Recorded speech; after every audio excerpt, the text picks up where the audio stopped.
They say that empires die in fire. They say they die on the battlefield, amidst the roar of cannons and the screams of the dying. We are taught that the end comes when the barbarian. We are taught wrong. Empires do not die in a bang.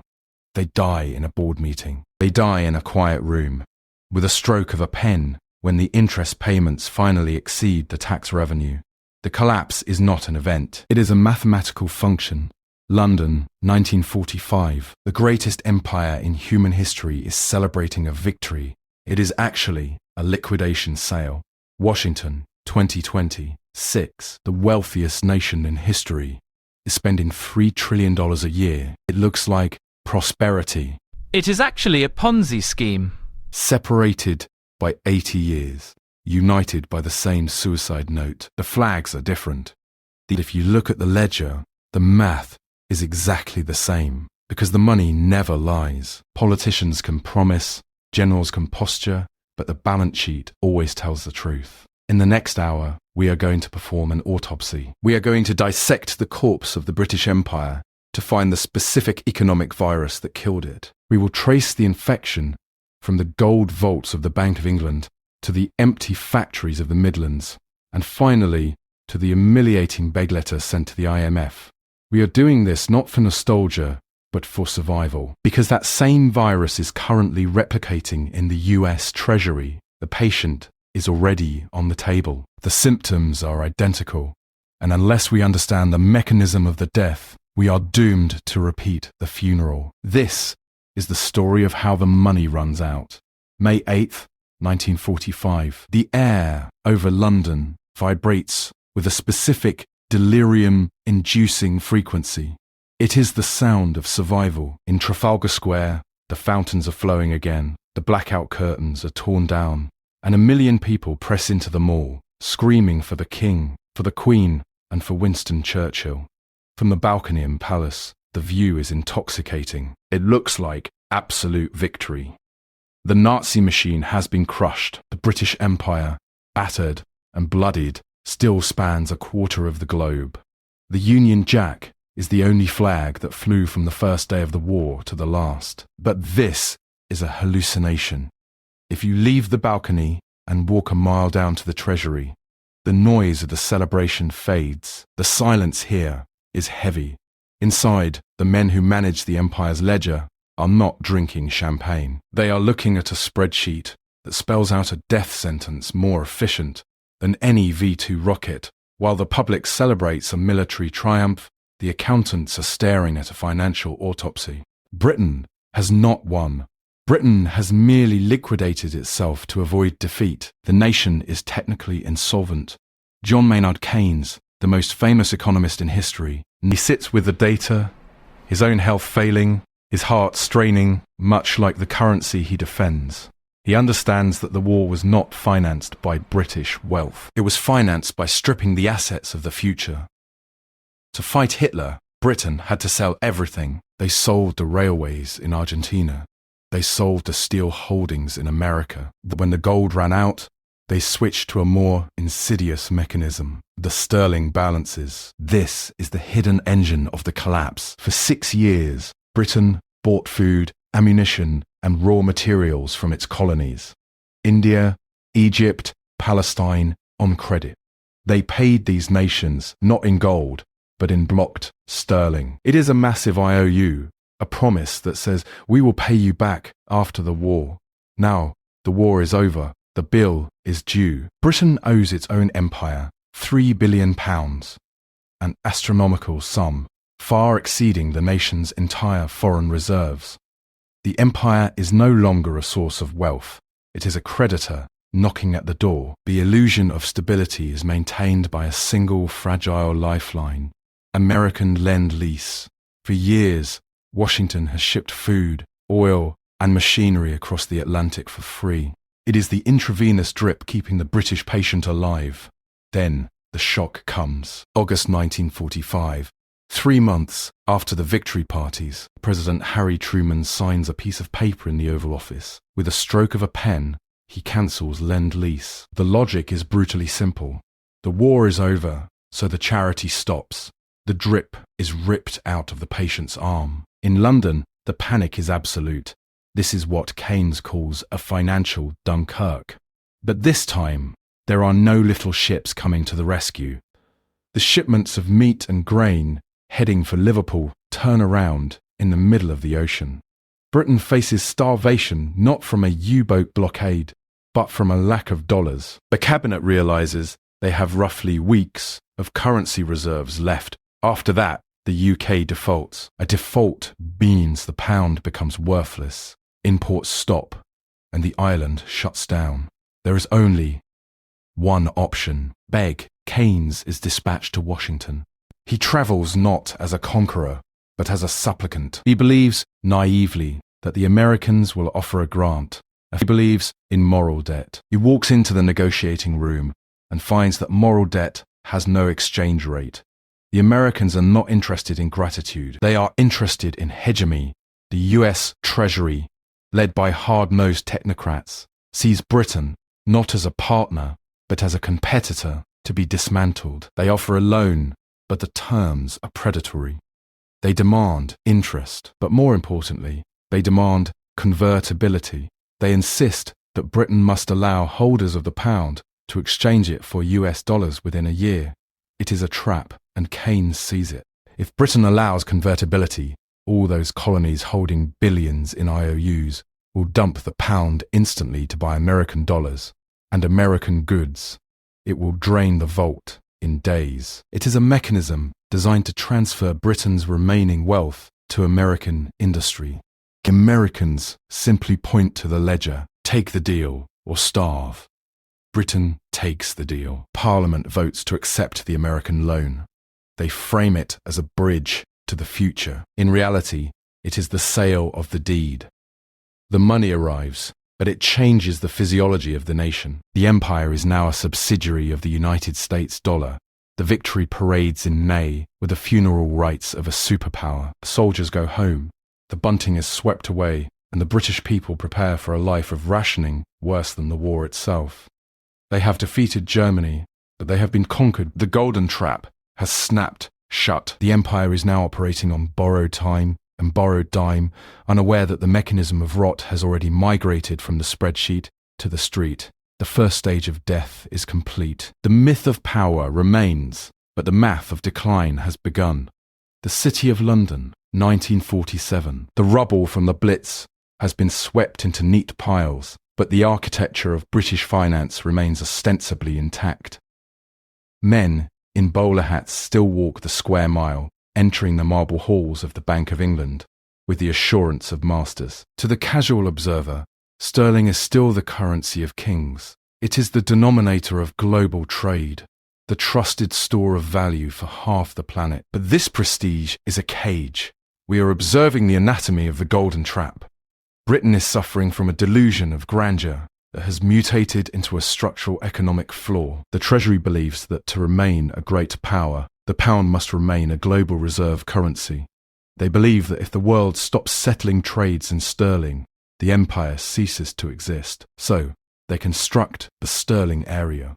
It is a vast, closed garden of commerce. From Sydney to Singapore, from Accra to Auckland, trade is conducted in pounds. These nations keep their savings in London. It looks like strength. It looks like a vote of confidence. In reality, it is a liability structure that defies gravity. The problem is mathematical, and it is terminal. It is known as the Triffin dilemma. To function as the world's banker, Britain must provide liquidity. It must flood the world with pounds so that other nations have enough money to trade. But to flood the world with pounds, Britain must run a trade deficit. It must buy more than it sells, bleeding currency outward. Here lies the paradox. The more pounds Britain exports to grease the wheels of global commerce, the less faith the world has in the pound's value. The larger the deficit, the shakier the foundation. Britain is trying to act like a bank, but it has no equity. It is operating entirely on leverage. The mechanism of this trap reveals itself in the brutal summer of 1947. Remember the American loan, the one with the convertibility clause? The clock strikes midnight. The condition activates. Britain opens the window. For the first time since the war began, holders of the pound can exchange them for US dollars. The Treasury expects a trickle. They get a hemorrhage. The world does not want sterling. The world wants dollars. The world wants American steel, American wheat, and American machines. Within days, the Bank of England is not managing a currency. It is managing a run on the bank. The foreign reserves, the lifeblood of the island, drain away at a rate of millions per hour. It is an arterial bleed. If it continues for another month, Britain will have zero gold left. The nation will be unable to import grain. The spectre of hunger returns, not because of U-boats, but because of arithmetic. After just 5 weeks, the government slams the windows shut. Convertibility is suspended. The experiment fails. But the damage is permanent. The markets now know the truth. The emperor has no clothes, and certainly no gold. Enter Sir Stafford Cripps. They call him the Iron Chancellor. He is a teetotaler, a vegetarian, a man who views joy as an inefficiency. He prescribes the only medicine left in the cabinet. The slogan is, export or die. The mechanics of this policy are brutal. To defend the pound's value without gold, Britain must physically extract resources from its own population and send them abroad. Everything is for sale. The best china, the finest wool, the new cars rolling off the lines in the Midlands. The British worker builds the Jaguar. But he cannot buy the Jaguar. But he goes home to a cold house. The government maintains rationing strictly, not because food is scarce, but because food imports cost dollars. Bread is rationed in 1948, something that never happened even during the height of the Nazi bombing. The standard of living is deliberately suppressed to subsidize the exchange rate. It is a form of internal cannibalism. The economy consumes its own muscle to keep the currency looking healthy, but the markets are predatory. They smell the rot. By 1949, the disparity between the official price of the pound, $4.03, and its real value is impossible to ignore. Speculators begin to short the currency. They borrow pounds, sell them for dollars, wait for the crash, and plan to buy them back for pennies. The government denies everything. They issue statements claiming the rate is immutable. This is the standard procedure of monetary collapse. Deny, deny, deny, panic. September 18th, 1949, the denial stops. The government announces a devaluation. They slash the value of the pound from $4.03 to $2.80, a 30% haircut overnight. For the Treasury, it is a technical adjustment. For the world, it is a confession. The British Empire admits it is 30% poorer than it claimed to be. The savings of every nation in the sterling area are slashed. The golden trap has claimed its first victim. Britain thought that maintaining a high exchange rate was a symbol of strength. Instead, it became the mechanism that forced them to strangle their own domestic economy. They sacrificed their industries, their consumption, and their comfort on the altar of a strong pound, only to be forced to devalue anyway. The tragedy is not the loss of value. The tragedy is the wasted time. The years spent starving the domestic market to feed the currency peg have left British industry underinvested and tired. While Germany and Japan are beginning to rebuild with new machinery and a cheap currency, Britain is stuck with old factories and an expensive, prestigious, dying currency. The trap is still set. The devaluation buys time, but it does not fix the mechanism. Britain is still addicted to the prestige of the reserve currency status. They reset the price, but they do not change the policy. They are walking back into the cage, locking the door, and swallowing the key. The 1950s. On the surface, the patient appears to have made a miraculous recovery. The rationing books are finally burned. The streets are filled with the cheerful buzzing noise. Prime Minister Harold Macmillan stands before the cameras, droopy-eyed and confident, and tells the British people, "You have never had it so good." Behind the pastel colours and the new washing machines, the British economy is suffering from a chronic, debilitating arrhythmia. The doctors in the Treasury call it demand management. History calls it The stop-go sickness. We are observing the mechanism of rot. It is not a sudden heart attack. It is a neurological disorder that prevents the body. Here is how the disease cycle works. The government, terrified of unemployment, presses the accelerator. They cut taxes. They lower interest rates. They encourage the banks to lend. The go phase begins. Money floods the system. Factories hire workers. Families buy televisions. The economy surges forward. But in Britain, a surge is not a success. It is a danger signal. Because the British industrial base is old and creaking, it cannot produce enough goods to meet this new demand. So consumers buy imports. They buy German fridges and American radios.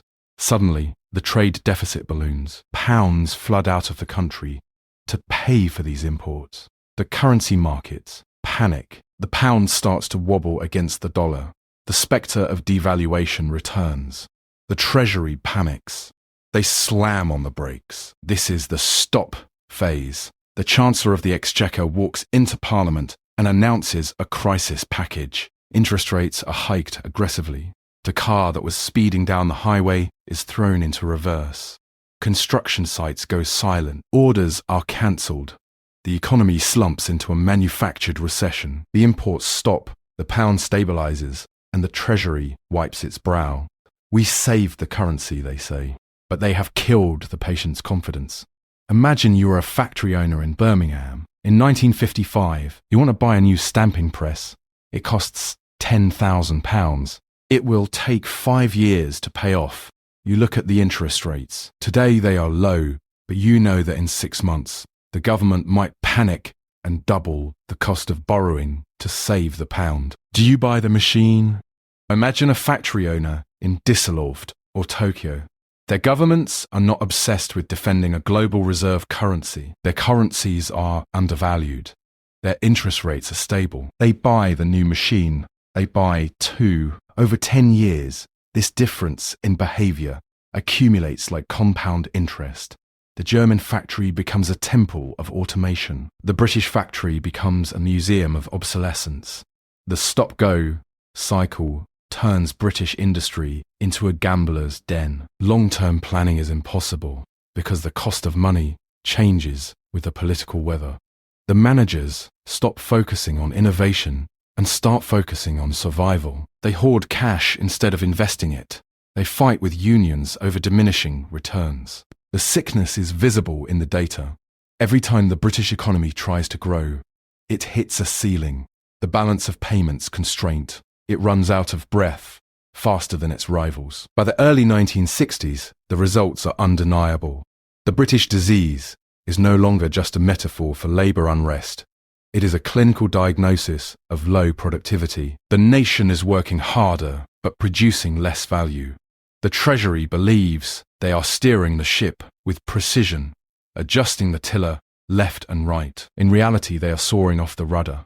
They have created an environment where the only rational business strategy is short-termism. The stop-go era teaches us a brutal lesson in economic forensics.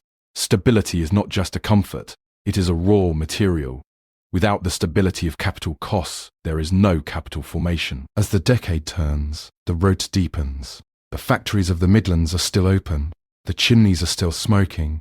And Britain is fighting with a dull blade, exhausted from sprinting between red lights. The patient is weak, and the next shock, the human shock, is about to reveal just how hollow the economy has become. Focus on the hands. Rough, dusted with flour, counting copper coins, and he is the moral backbone of the empire. He is the man who believes in the contract. He works 6 days a week. He does not gamble. He does not speculate. Every Friday, he walks to the post office and deposits 5 shillings into a savings account. He holds the little blue passbook in his hand like a Bible. It represents safety. It represents the future. He believes that if he lends his money to the government will protect it. While the stop-go cycle ravages the factories, a silent, invisible gas is seeping into the grocer's shop. It is odorless, colourless, and deadly to his future. The economists call it financial repression. We can call it the Great Liquidation. Here is the crime scene. The British government emerged from the war with a national debt of 250% of GDP. It is a mountain of liability that cannot be paid back through taxes alone. If they tax the people enough to pay it, they will trigger a revolution. If they default, they trigger a collapse. So they choose the third way. They decide to steal the money slowly so the victim doesn't notice.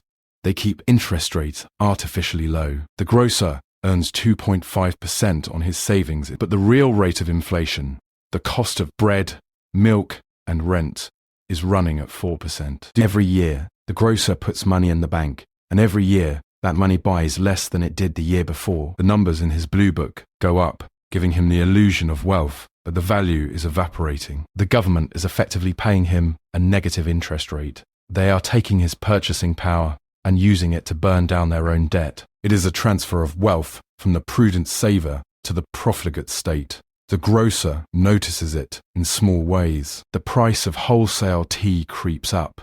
The delivery van costs more to fuel. He works longer hours to make the same profit. He blames the unions. He blames the wholesalers. He never blames the Treasury. He doesn't see the men in Whitehall who have deliberately rigged the bond markets to ensure that savers have nowhere else to go. They have created a captive market. They force banks and pension funds to buy government debt that yields less than inflation. They are using the grocer's pension to subsidize the state's insolvency.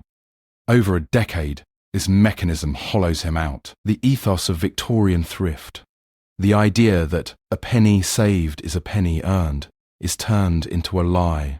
A penny saved is a half penny lost. By the time we reach the mid-1960s, the grocer begins to understand the new rules of the game. He realizes that the system punishes the saver and rewards the debtor. He sees his neighbor, who borrowed heavily to buy a house, getting rich as the mortgage is inflated away. He sees himself, the man who saved cash, getting poorer. This is the psychological tipping point. The grocer stops trusting the currency. He starts spending money as soon as he gets it, before it loses value. He demands higher prices. He joins the clamour for higher wages. The anchor has been lifted. The stable, conservative middle class is being transformed into a panicked herd, chasing inflation just to stand still. The government has solved its debt problem by destroying the moral contract with its own citizens. The grocer closes his book. The numbers are a fiction. He has been the victim of a slow-motion heist executed not by a burglar but by the central bank. And now he is angry. The social fabric is tearing, preparing the ground for the chaos to come. This is the moment the facade cracks. Until this week, the decline of the empire has been a slow, manageable erosion, a statistic in a ledger, a price hike in a grocery shop, rafted in a secret villa in Sèvres, France. Britain, France, and Israel hatch a plan to seize the Suez Canal. The military logic is sound. The operational planning is precise. The Royal Marines storm the beaches, and the tanks roll forward. Within days, the canal is effectively secured. From a military standpoint, it is a textbook victory. The lion roars one last time. But in the modern world, you do not fight wars, fight them with currency reserves. And Britain has forgotten to check its bank account. In Washington, President Eisenhower is not impressed. He views the invasion as a relic of 19th century colonialism. He wants it, but he does not send the US Navy to intercept the British fleet. He does not threaten to bomb London. He reaches for a weapon far more devastating than a nuclear warhead. He reaches for the telephone. The target is the British pound. By 1956, the United Kingdom is operating on a razor-thin margin of financial safety. The Bank of England holds just enough gold and dollar reserves to back the currency's peg at $2.80. Our US Treasury knows this. The attack begins silently. The Federal Reserve begins to sell sterling.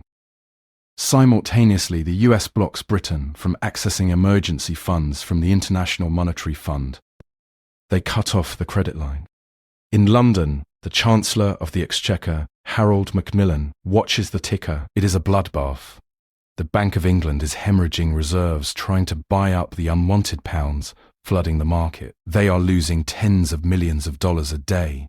This is a margin call on an imperial scale. Macmillan does the math. At the current burn rate, the United Kingdom will be bankrupt in weeks, not years. Weeks. If the reserves hit zero, the pound collapses. If the pound collapses, Britain cannot import oil. If they cannot import oil, the lights go out, the factories stop, and the trucks halt. The choice is laid bare in a single, humiliating cabinet meeting. They can keep the canal and bankrupt the nation, or they can surrender the canal and save the currency. The spreadsheet dictates the retreat.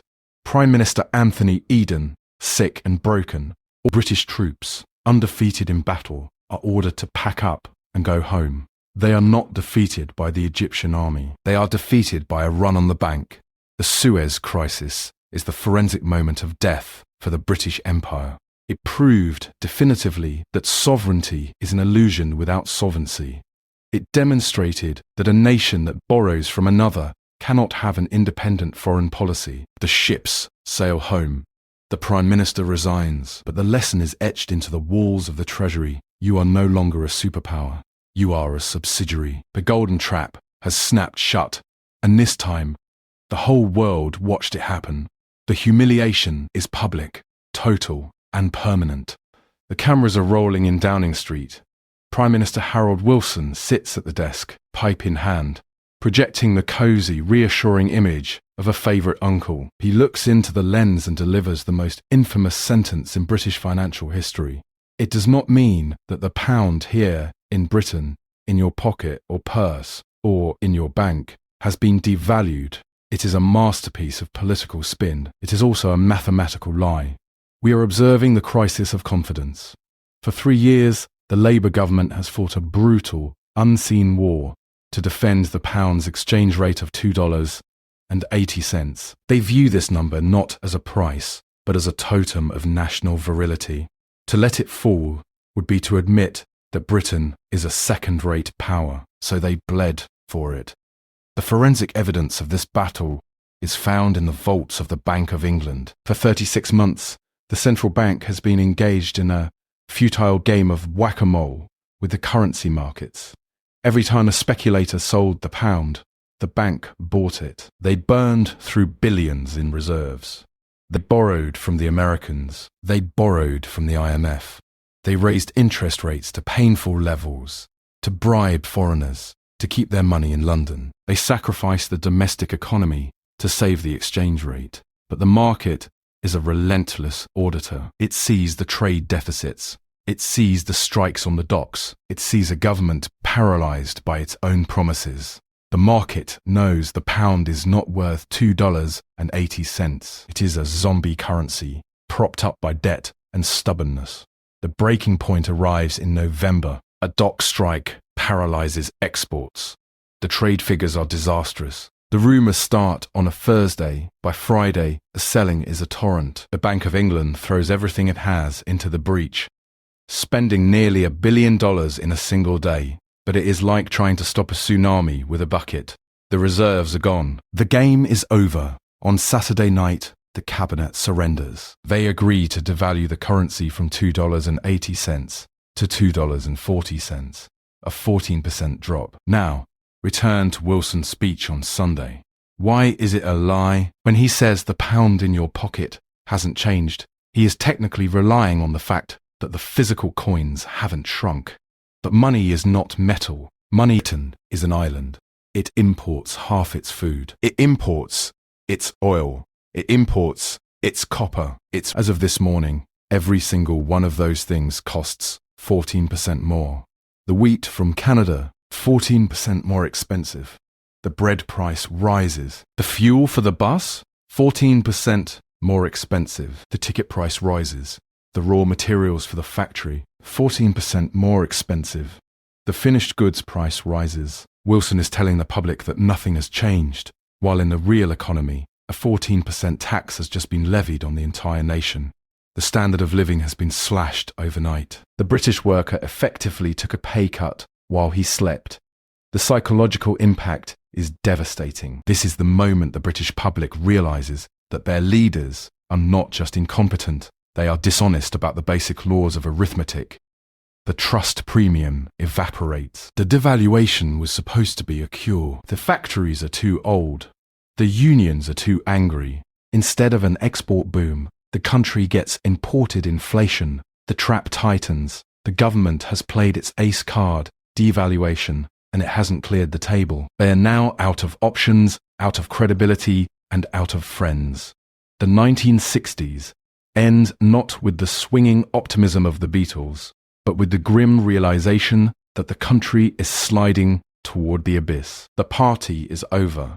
The bill is now being garnished directly from the pockets Wilson promised to protect. The neon signs in Piccadilly Circus flicker and die. The streetlights of London go dark. Across the Midlands, the great assembly lines grind to a halt. These are no air raid sirens. This is the sound of a superpower running out of energy. We are entering the 3-day week. It is the most surreal moment in the peacetime history of the British economy. The crisis begins deep underground. The National Union of Min Workers, led by men who view the economy as a battlefield, has throttled the supply of coal. In 1974, coal is not just a rock. It is the heartbeat of the electrical grid. Without coal, the turbines stop. Without turbines, the nation freezes. Prime Minister Edward Heath looks at the stockpile. It is critically low. He faces a choice: surrender to the miners' wage demands and trigger hyperinflation, or ration electricity to save the grid. He chooses rationing. He signs the order. Commercial consumption of electricity is limited to 3 consecutive days a week. It is a medically induced coma for the industrial sector. Imagine the logistics of this nightmare. You are a business owner. On Monday, Tuesday, and Wednesday, you can turn on the machines. You work your staff to the bone. On Thursday, the power is cut. The factory goes dark. You send the workers home, but you still have to pay the overheads, the rent, and the interest. Productivity collapses. Costs skyrocket. But the coal strike is only half the poison. The other half comes from the desert. The Arab oil embargo has quadrupled the price of petroleum overnight. Britain is being hit by a supply shock of biblical proportions. This triggers a new, terrifying economic pathology: stagflation. For 30 years, the textbooks said this was impossible. The Phillips curve taught that you could have high inflation or high unemployment, but never both. If prices rose, it meant the economy was overheating and people were working. If people weren't working, prices should fall. 1974 destroys the textbook. Prices are exploding because energy is expensive. Unemployment is exploding because factories are on a 3-day schedule. The economy is shrinking and inflating simultaneously. It is a worst-case scenario. The government tries to fight this fire with a bucket of paper.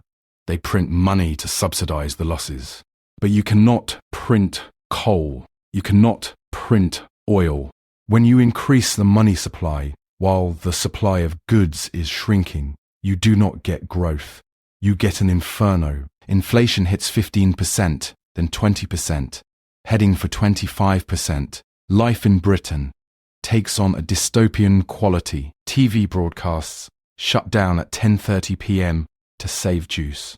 People stockpile candles, sugar, and toilet paper. In the high rises, the elevators stop. The Dunkirk spirit is invoked by politicians, but the public mood is not defiance. It isn't an enemy laying siege to the island. It is the island strangling itself. The mechanism of rot has now paralysed the government. Heath calls a snap election in February with a single question: who wants a mandate to crush the miners and fix the economy? The electorate looks at the dark streets, the cold radiators, and the worthless money. They give him a brutal answer. Not you. Heath is voted out. The Labour Party returns. They settle with the miners. They turn the lights back on. But the victory is hollow. The wage settlement is paid for with printed money. The inflation virus is now embedded in the DNA of the economy. The 3-day week proved that the British state no longer controls the levers of its own. It is held hostage by the price of energy and the power of organized labor. The machine is broken. Next comes the bankruptcy. There is a room in the Bank of England where the government sells its debt. It is a polite, quiet process. The government issues a piece of paper called a gilt-edged security, or simply a gilt.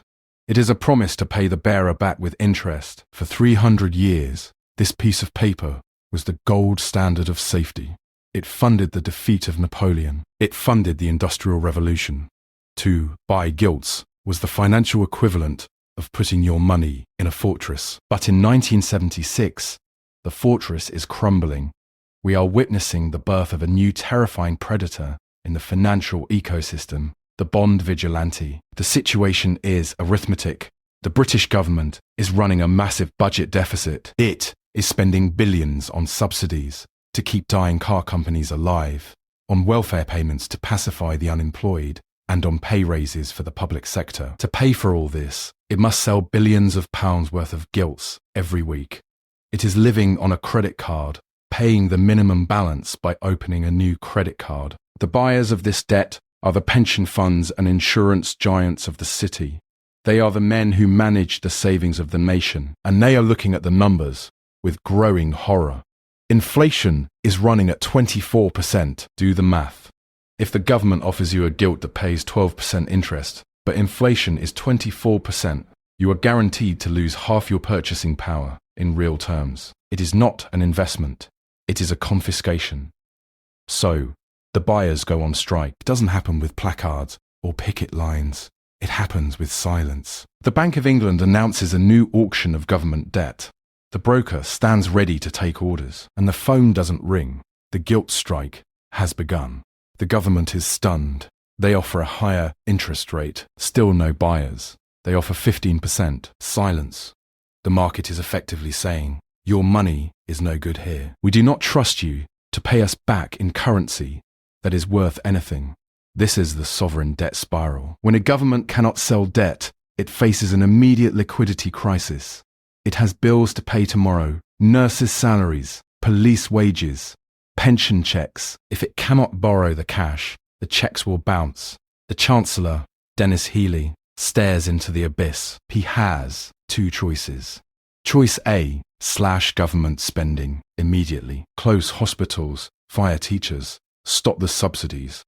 This would trigger a depression and likely a revolution on the streets. Choice B, order the Bank of England to print the money to buy the unsold debt. He chooses choice B. It is the coward's way out, and as soon as the printing presses spin up, the value of the pound collapses even further. The currency falls below $1.70. The vigilantes have the government by the throat. By refusing to lend, they are forcing the interest rate higher and higher. The cost of servicing the national debt begins to consume the entire tax revenue of the nation. It is a death spiral. To pay the interest, the government must borrow more. To borrow more, it must offer higher rates. The higher rates crush the economy, reducing tax revenue, increasing the deficit, requires driving a car with no brakes downhill towards a concrete wall. The gilt strike is not a negotiation. It is a margin call on the welfare state. The market has decided that the United Kingdom is a subprime borrower. The Treasury officials do the calculations one last time. The answer is inescapable. The money has run out. Not Great British Empire, the victor of 2 world wars, the cradle of modern finance, is insolvent. There is only one lender left on planet Earth big enough to stop the bleeding, and they do not reside in London. They reside in Washington, D.C., and they are known as the International Monetary Fund. Britain has to go to the pawn shop. The humiliation is about to become official. Dennis Healey, the Chancellor of the Exchequer, sits in the VIP lounge. His bags are packed. He is scheduled to fly to Hong Kong for a meeting of the Commonwealth Finance Ministers. It is meant to be a projection of British soft power, a gathering of the old family. The flight is called. Healey stands up. Then, a messenger arrives from the Bank of England. The message is short, frantic, and absolute. Do not leave. The selling has started again. We cannot hold the line.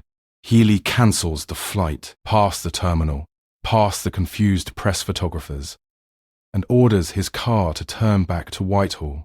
This U-turn is the defining image of the collapse. The Chancellor cannot leave the country because the country is being liquidated in his absence. The United Kingdom is no longer a sovereign nation in the financial sense. It is a distressed asset. The foreign currency reserves are effectively zero. The only thing standing between Britain and a total collapse of imports, food, fuel, medicine, is a loan. But the commercial banks won't lend. The bond markets are on strike. The Americans have refused a bilateral bailout. There is only one door left to knock on: the International Monetary Fund. We must understand the gravity of this moment. The IMF was designed to stabilize developing nations, struggling economies in the third. Never intended to bail out the nation that invented the Industrial Revolution. It was not meant for the victors of World War II. For Britain to apply for an IMF bailout is a humiliation without precedent. It is like the CEO of a multinational bank applying for food stamps. Healy sends the telegram. He asks for $3.9 billion. It is the largest loan request in the history of the fund. The IMF team arrives in London. They do not behave like guests. They behave like liquidators. They set up offices inside the Treasury. They demand the keys to the filing cabinets. They go through the spending commitments, line by line, auditing the dreams of the welfare state against the cold reality of the balance. Negotiation isn't happening in London. It is happening in Washington. The IMF is funded largely by the United States. The US Treasury Secretary, William Simon, is a man who believes in free markets, with views Britain not as an ally to be saved, but as a cautionary tale, a bloated, socialist invalid that needs shock therapy. Simon can use the IMF loan as a weapon to force Britain to dismantle its economic model. He demands conditionality. This is the mechanic of the surrender. You get the cash, but we get the controls. To receive the liquidity, Britain must slash public spending by billions. They must sell off the state-owned oil shares in BP. They must crush inflation by raising interest rates, regardless of the unemployment it causes. They must stop printing money. Healy takes the terms to the cabinet. The Labour government is horrified. They were elected to protect the working class, to build schools, to fund the National Health Service. The IMF is telling them to do the exact opposite, but the math offers no rebuttal. If they refuse the loan, the pound collapses to parity with the dollar. The price of bread doubles. The Minister Jim Callaghan realizes the game is up. He travels to the Labour Party conference in Blackpool to deliver the eulogy for British. He stands before the unions and the party faithful, and he destroys the last 30 years of economic theory in 2 sentences.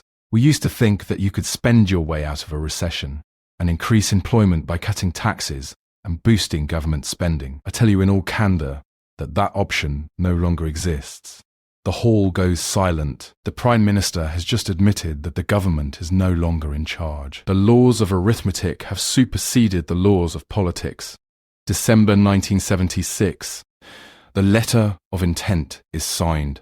The first tranche of the money is transferred. The pound stabilizes. The shops stay open. The lights stay on. But the patient has been lobotomized. The post-war consensus, the idea that the state could manage the economy for the benefit of all, is dead. The IMF is now effectively dictating Britain's fiscal policy. The budget is not written in London. It is proofread in Washington. The cup-in-hand moment is the bottom of the curve. The empire that defeated Napoleon, that ruled the waves, that stood alone in 1940, has been reduced to a client state, filling out forms in a basement to pay for its groceries. That survives, but the empire is gone. The ledger is finally balanced, but the cost was independence itself. And as the ink dries on the loan documents in 1976, a question hangs in the air, drifting across the Atlantic. Is if you look at the balance sheet of the United States today, the numbers look hauntingly familiar. Fade out the grey skies of 1970s, fade in the white marble of the US Capitol. It is 2026. The architecture is different, the accents are different, but the spreadsheet is identical. We are 36 trillion, 37 trillion. The counter has lost its capacity to shock.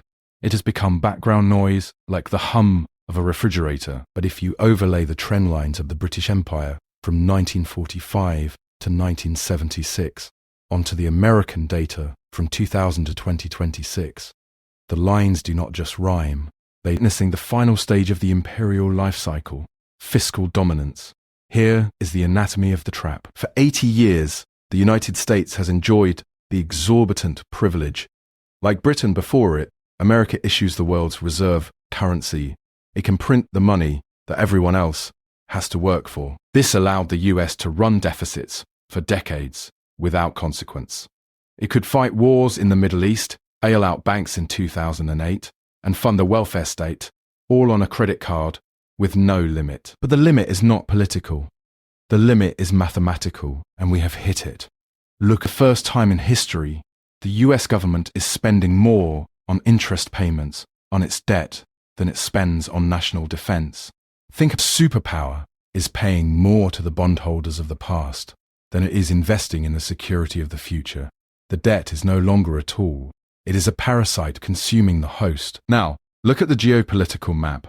Remember the sterling area? America has the dollar system. But just like Britain in the 1950s, the US has weaponized its currency. By seizing foreign assets and locking nations out of SWIFT, Washington has turned the dollar from a neutral utility into a political weapon. The world's response is the same as it was in 1947. They are quietly moving toward the exit. Central banks in China, India, and the global south are buying gold at record rates. They are building a lifeboat because they see the ship listing. But the real crisis is domestic. It is happening inside the Federal Reserve. The Fed is trapped in a checkmate.